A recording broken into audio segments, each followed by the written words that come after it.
Kamu udah tahu soal kartun cat ini gak sih? Kartun kucing ini belum tahu deh. Tapi lucu ya. Iya.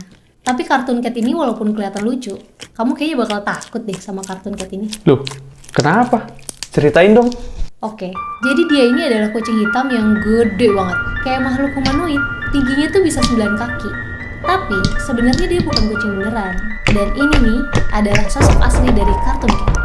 Wujud dari kartun cat ini sebenarnya tuh karakter kartun yang udah nggak diproduksi dari tahun 1939. Jadi, sosok dari kartun cat ini menyerupai wujud dari karakter kartun. Ada cerita dari dua anak bernama John dan Kylie. Anak-anak ini tuh iseng mau bikin tulisan-tulisan aneh di papan tulis kelasnya, biar besok jadi bahan ketawaan temen-temennya. Akhirnya, John dan Kylie ini memutuskan untuk pergi ke sekolah larut malam, menyelinap masuk lewat jendela dan memasuki ruang kelasnya.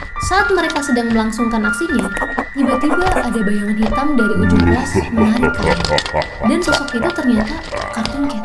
John nge-freeze ngeliat sosok itu dan cuma melotot ketakutan. Lihat temennya Kylie ditangkap sosok itu dan ditelan hidup-hidup.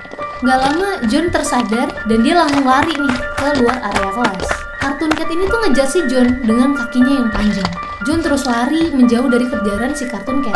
Tapi nggak tahu kenapa, tiba-tiba si kartun cat ini malah berbalik arah dan ninggalin John sendirian. Setelah kejadian itu, John ini menceritakan semuanya. Tapi ya nggak ada yang percaya sama apa yang diceritain sama si John. Mereka pikir hilangnya Kylie ya karena kabur bareng sama si John. Setelah kejadian itu, John ini jadi trauma banget. Dia jadi nggak mau datang ke sekolah. Bahkan buat keluar rumah pun, John ini takut banget. Kasian juga ya si John. Kalau anak kecil lihat sosok ini, mending lari sih kata gua mah. Sosok apa sih? Emang kenapa deh? Dulu, ada seorang perempuan bernama Maria. Dia punya keluarga kecil dengan 2 anak laki-lakinya.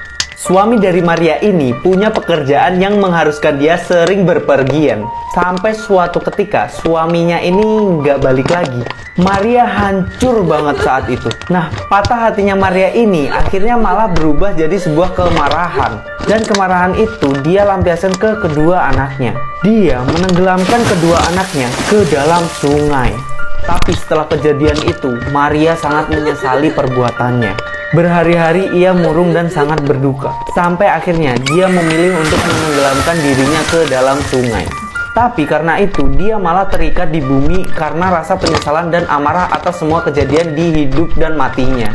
Sejak saat itu, banyak orang yang mengaku melihatnya gentayangan tiap malam menangisi kedua anaknya.